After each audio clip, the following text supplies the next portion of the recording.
But the county has some urgent information they need to pass on to you. I have with me today, for those of you who don't already know him, Zach Weinberg, our county judge. I appreciate you having me on today. You're welcome, and let's just proceed on and get the information out. It's bad news, but it has to be told. It does, and we have some serious issues, as a lot of people know. And I want to talk about how we got here, what we've done, but between getting here and then, and what our options are. And so, really, the three reasons why we're here, as a lot of people know, is the loss of co-severance.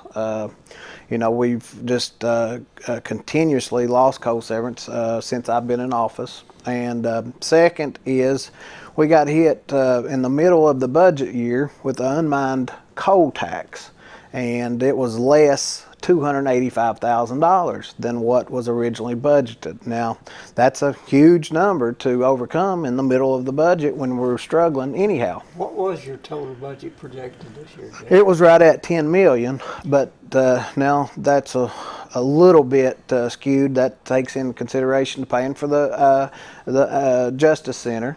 We get reimbursed for that, so it takes in that. It takes in the state road aid that we get through the gas tax from the state. And but anyhow, and then the third reason that we are in this situation is the Sportsplex. It's a $600,000 bond payment each year. And the Sportsplex is a good thing. It really is. But I wish it would have been paid for when there was money to pay for it. Exactly. Everybody understands that, and I'm pretty sure that most people listening to you understand you inherited the problem, and you have gone ahead and prepaid some of the bond issue to get that down. We have, and we've refinanced it, and we saved over the life of the bond $700,000. But we still have to be able to pay for it, and whether we close it down or anything else, we have to pay for the Sportsplex. So the amount of public funds going into it's going to remain the same, whatever you do. That's correct, and that's unfortunate, but that's just the way it is. Well, just because we're talking about the budget, if you cut that out of your budget, you still couldn't make it this year. Well, not at this year, not at this point. We're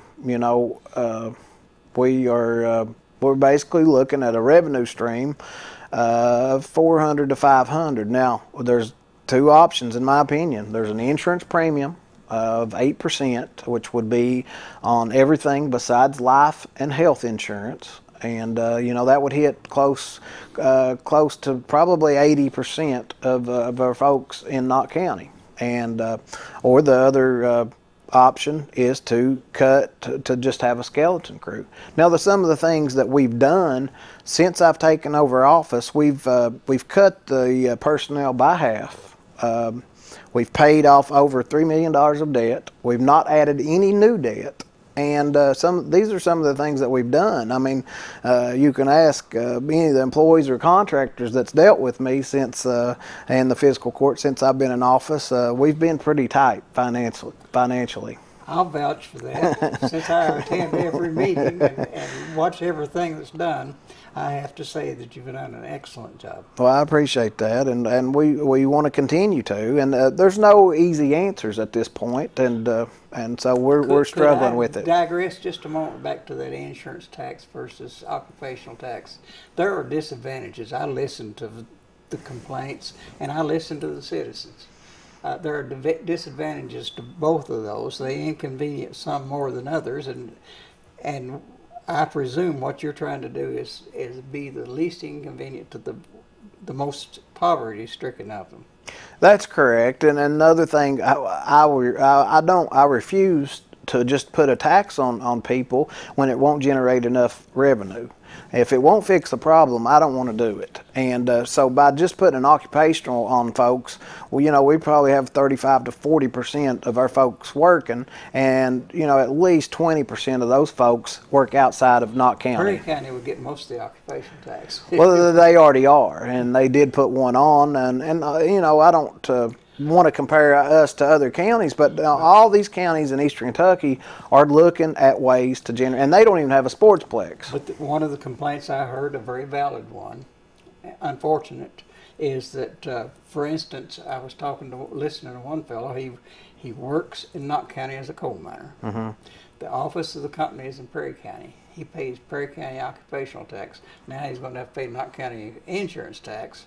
He's getting double dipped, and all of it's in Knott County, but Knott County's not getting the money. Yeah, well, and that is unfortunate. And you know, sometimes there's some general inequities to folks, and then that's not. I hate that, but you know, that's some of the stuff that we're looking at. Well, Now, and one other thing I want to address before we get too far along is, you know, I've had people mention, you know, why don't sell everybody's vehicles? Now, we could do that. We could sell them all, and but all of that money would go back to a state grant fund, and is only earmarked, can only be spent on vehicles and equipment. And so, you know, it really wouldn't help us at all. I heard some loud voices talking about that, and you're exactly right. That's not coal severance tax money. That's state grant money. That's correct, and it was set aside for equipment and vehicles, and only can be spent on that.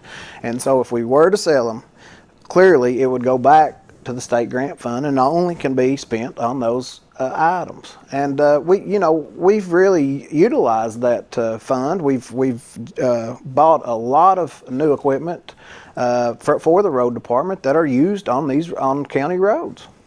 Back to the income stream, revenue streams. One of the things you failed to mention is that the natural gas income is down to very minimal. It went down several $1 million. Yeah. When back in 08 and 9 and 10, you know, it was as much as the coal severance. And as prices have fallen, gas companies have either well, it's just fallen with the price for one thing, and then some of them have shut them in. And so we've been hit twice, sort of, on that. And so it just really doesn't generate much revenue now. Well, most of the people listening are aware of what the gas companies are doing. Almost everybody either has a well on their land or one close, and they watch them drill these new wells. The new wells aren't being pumped. Yeah, well, there's definitely some of that on from each company. They don't sell them, and if they do, the price is so low that it doesn't generate as much revenue for the company or for the county. Well, people get indignant with the gas companies because they don't want to sell the gas locally, because the local price is so much lower than what they can get if they ship it to New York, New Jersey, or... Yeah, and hopefully, you know, the gas will start flowing, and the coal severance will start coming back as coal, whether it does or it doesn't. But if it does come back, then it will generate some revenue, and at that time, we've even put in the ordinance on the insurance premium that if it generates a certain amount, then the tax would automatically come off.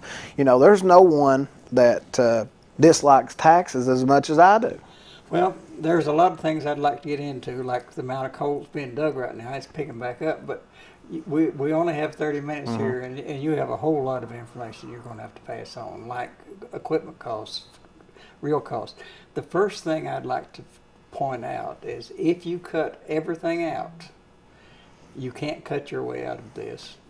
That if you cut every employee off and all you have is state paid offices sitting there doing nothing, spinning your wheels, you're still in the hole.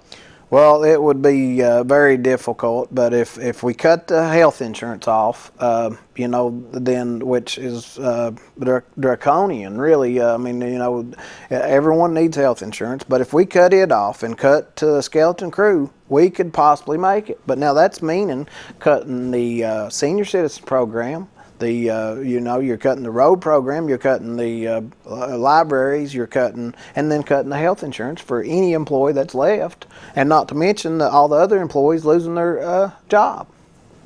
And so that's tough on me, and I'll tell you why. Because one of the things that I like about this job is working with the employees of the county. And at this point, like I said, we've cut down to half of what we had when I first took office.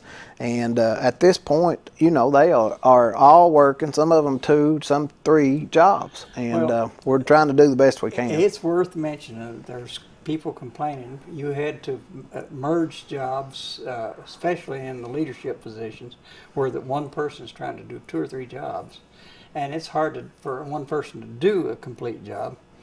But you cannot provide the services you could when you had the revenue stream. We've lost over $10 million of non-restricted funds, of funds that we could spend on anything that that the county wanted to. We've lost that revenue, and we've lost that money, and now we've been doing and been cutting since I've been in office. Could you roughly estimate? I know that the high income was somewhere around $20 million. The average income was somewhere around 12 or 13, 14. That's correct. At the height of the coal and the natural gas, it was right around $20 million budget. And now that's when the sportsplex was built. Yeah, that's true. It was built then, and to their credit, they had the money at that time, and I do wish they would have spent more of it to pay for it. But I guess nobody thought that it would end, but anyhow, so we've been left holding the bag. Well, you worked. You used the word draconian. I like that. You've used Herculean efforts to get the cost down and to pay that loan as much as you could. Well, we have. I mean, it's important. A lot of people use the sportsplex. A lot of kids use the sportsplex, and we've tried to pay for it, tried to make it better. We've cut where we could. We've gone from when I first took over, they were losing on the overhead around $350,000, and we've cut that to $100 to $150 now. And but we still have to make the bond payment of $600,000. Well, I think we hit that pretty well. The only thing left to do is to look at what you are. First of all, the road is paid out of gasoline tax. Correct. Road usage tax, or whatever they want to call it. That's correct. That's paid to the state, and then the state pays it back to the counties. And right now, that's the heavy part of your budget. It's for sure, yes. Mm-hmm. So you have the LGEA and whatever the other fund is, which are most primarily coming out of state paid money because you have to run the government. That's right. And the other is coal severance. That's right. The coal severance and mineral go into the LGEA fund. The general fund is paid by taxes from the county, and there's of property taxes. And we've not talked about this, and that was another option brought to us by the DLG, the Department of Local Government, was to raise property taxes. Even if we would have looked at that, it only raises about $100,000, and so that's just not a. And you need $600,000. Yeah, I mean roughly for the year. I mean, maybe we could get by with a little bit less than that, but to muddle through, but. So what you're saying quite clearly is raising property tax is a no-starter. That's not an option, and to me, the occupational tax is a non-starter. There's just not enough people working here, and then on top of that, whatever we were to get in, we have to implement it, hire people to run it, and to enforce it. And it's just not it just wouldn't work in my opinion. And as far as the magistrates are concerned, and I feel sorry for them. It's a tough decision. They have to make a decision. They were told you have no choice, and everything has been done that could be done, and they feel they know they're going to lose their job just as sure as they vote for this tax, but they have to. There's no choice. Yeah. And that alternatives have already been explored, and the state said you must. That's right. If we don't have a balanced budget come June 30th, we could possibly all go to jail. And so it's doing nothing is not an option. It's either we put this in place, or we cut to the skeleton crew and move on. And if you say I'm not, there's nothing I can do, I'm not going to do anything, they come in and say, yes, you will. Yeah, that's correct. And then at that point, so a lot of the options are gone, and so you're left, basically doing what they tell you to.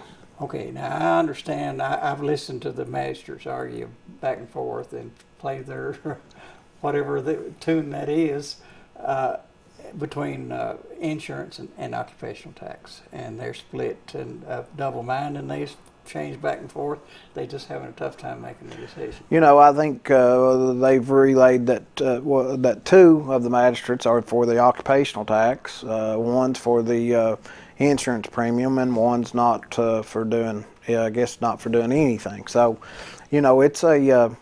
it's not an easy choice. There's each choice impacts people, and it's a hard choice. And your position as judge, you kind of need to say, hey, let's do the thing that does the most good, and hurts the fewest people. That's what I've tried to lay out there, and put the political side apart and do what's right for the county.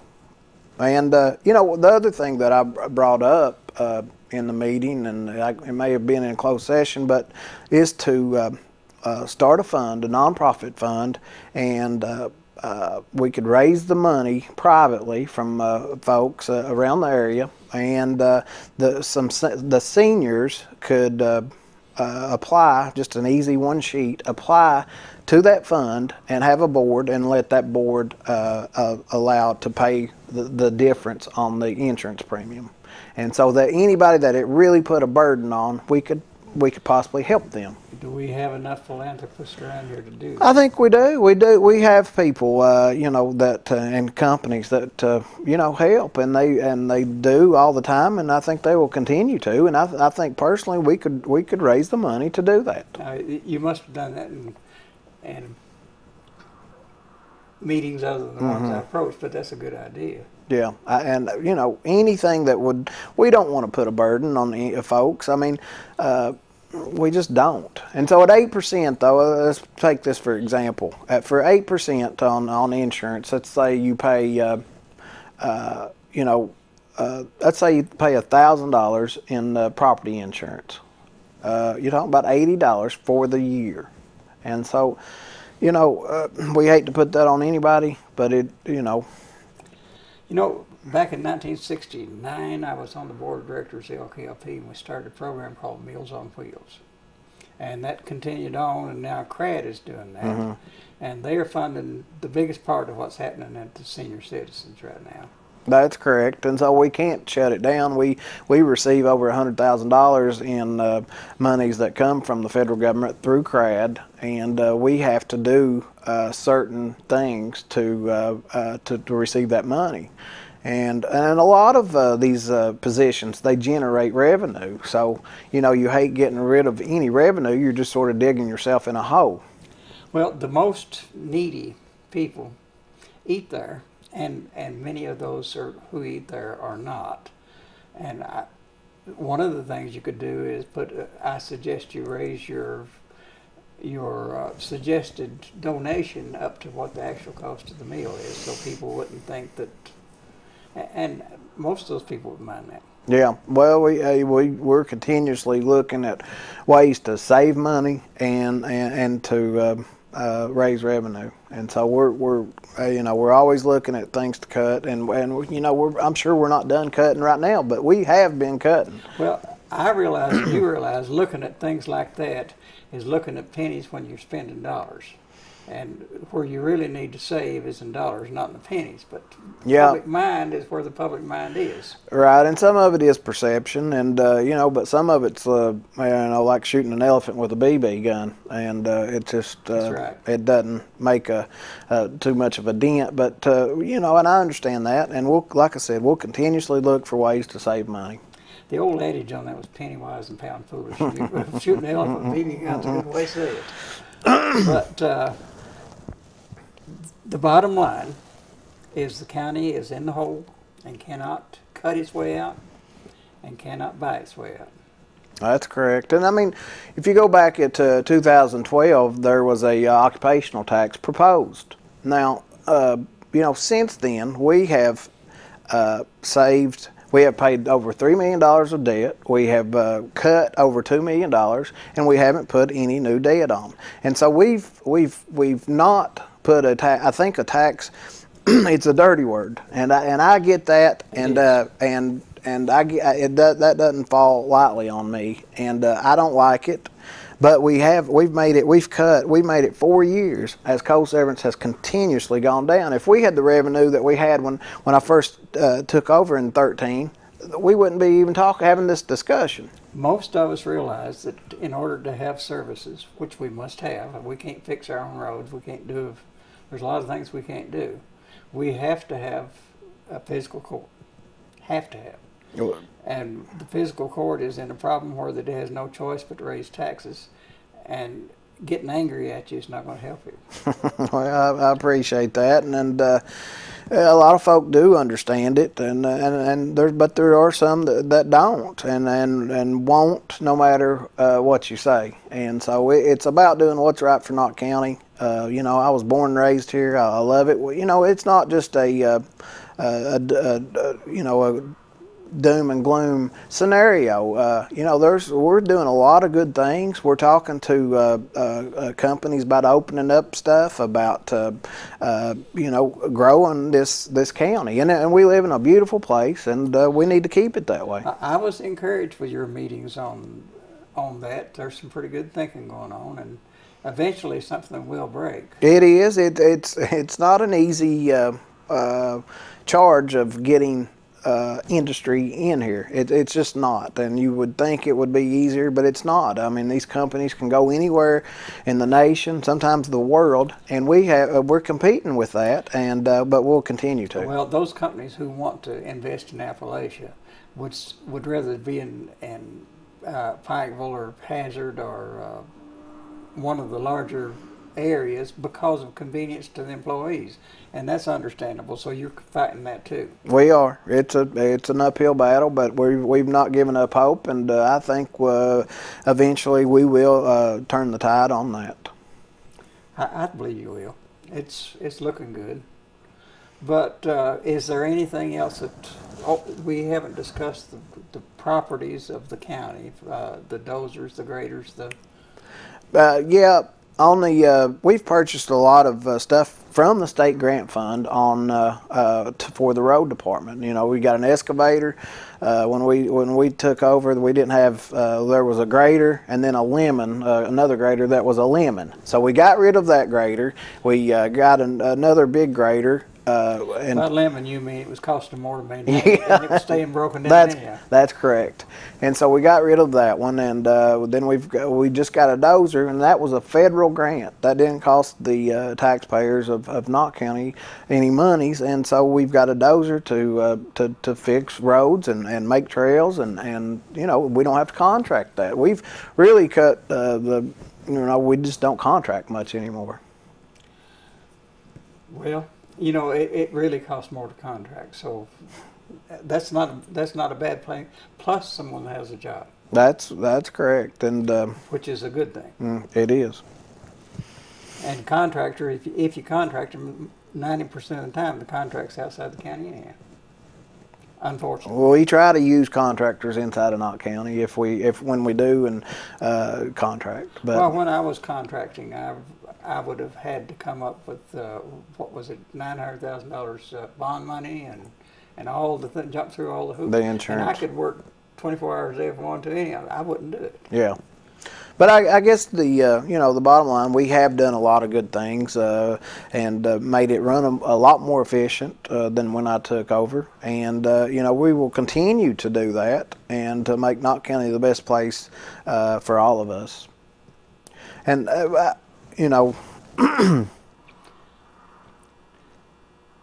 well said. I understand what you're. It's 6 one, half dozen the other. You got to do it, and back up and punt and all the pretty words you can put on it. You've got to pass the tax. Well, I mean, it's that or cut to the bone, and I don't think anybody would like that either.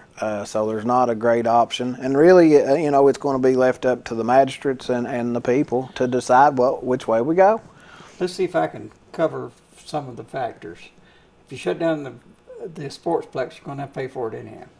Correct. You're paying for no services. The kids can use it the way it is. Best to keep it open. That's right. If you cut to the bone where there's no employees except service in the offices, no services get done for the people, and you still owe more money than you are collecting, so you're still in the hole. You can't balance your budget. Right. So your only choice is a tax. Everybody's going to lose their job because they apply a tax, but you have to do it anyhow. Yeah.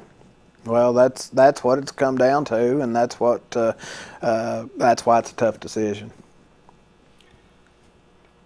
Is there any other factors that would help weigh public opinion on that in your estimation? That comes to mind that we haven't covered. I mean, to send most of the employees home, and then the ones that we keep have no health insurance, and therefore not be able to provide the services that a county government does. We were elected to provide county services, and that's what we need to do. Well, I don't get paid to give my opinion, but in my opinion, if I work for the county, you cut my health insurance, and for the little money that you pay, I'd quit and go get me a job. So you wouldn't have any employees. Well, and there's a lot of truth to that. They don't. None of the employees make a large salary, and so without the health benefits, you're losing a huge benefit. I left here in 1959. The reason I left is I couldn't make a living here, go to school and finish what I had to do, and I came back after I retired. Yeah, and really it's unfortunate because we've seen that anyhow, and we've lost a lot of good younger folks that have had to move out, which you're getting more on a national level or state level. I mean, of course, the Knott County Fiscal Court didn't have anything to do with that, but it's sad that we have lost a lot of younger folks as of right now. Brain drain is hurts the community. Sure, it no question, and we fight that every day. Well, we've hit the doom and gloom, and we've touched a little on there are some possibilities coming, and the ARC is doing some things, and there are 2 or 3 congressional things. Hal Rogers' outfit is doing a few things. Well, we apply for every grant coming and going, and hopefully we eventually we'll get a big one, and that will help all of us. Alleviate some of their pain, but it won't. Well, that won't help the budget woes. No plus budget. No, that won't help the budget woes, and that's a problem. And we've talked with the state government. We've talked with the Hal Rogers' office, and they know what we're going through, and it's really an economic emergency for the counties, but also for all the people in our counties in Eastern Kentucky. And it's a tough time, and that's not lost on us, on myself, or on the court. Well, it wouldn't hurt the public to be a little more involved and connect with some of their senators, their representatives, and put a little pressure upwards to get help back to you, and that's not happening either. Well, it's hard to guess at that, but it definitely needs to happen, and they need to know what kind of shape we're in, and really try to help us. The other thing is I keep my eye on what's happening financially, have for years and years and years, and I know the surrounding county judges, they thought they were in a catbird seat compared to Knott County. As it turned out, they were hurting worse than you were. Well, that is true. I mean, there's several that have already put some type of revenue stream on their people, and I know the rest of them, as talking to the county judges, are looking and probably will do the same thing. So I hate to compare us and doing that, but we're all in this regionally. We're in this together. It's an Appalachian region. We're all in the same boat. No other way to look at it, and it's unfortunate. We've got the best people and people that will work, but you know, if there's not a job, you can't work. Or I see a few coal trucks on the. When I get out at 4 o'clock in the morning, I see coal trucks on the road already. That's a good sign. So a little help's coming. And maybe, you know, and maybe, like I said, maybe that will come back quickly. And if it does, at that time, any kind of revenue stream will go away. Okay, and you're going to sunset.